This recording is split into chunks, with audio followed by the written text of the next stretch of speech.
Video, I'm going to teach you how to use Smartart in Google Slides. Whether you're presenting at work or in a classroom, enhancing your slides with visually engaging content can make all the difference, and Smartart is a fantastic tool to help you accomplish that. Let's go through the step-by-step process of integrating Smartart into your presentations. First, open your preferred web browser and navigate to Google Slides. Enter the URL or search for Google Slides and select the website from the results. Once there, sign into your Google account if you're not already logged in. This step is essential because Google Slides uses your account to save and manage your presentations. Once signed in, you'll arrive at the Google Slides homepage where you can see all your existing presentations.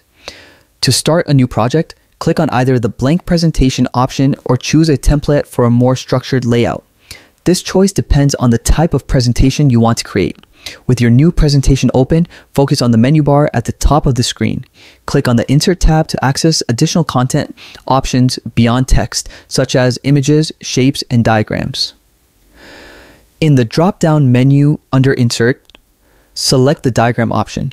This opens a sidebar on the right side of your screen, showcasing various diagram templates, including organizational charts, cycle diagrams, and more. Browse through the options and select a diagram style that best fits the structure of information you want to convey.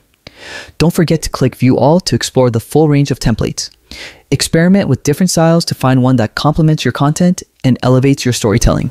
And that's it. You've successfully learned how to use Smartart in Google Slides. By following these steps, you can enhance your presentations with compelling visuals quickly and easily. I hope this guide has been helpful in improving your presentation skills. Thanks for watching and happy presenting.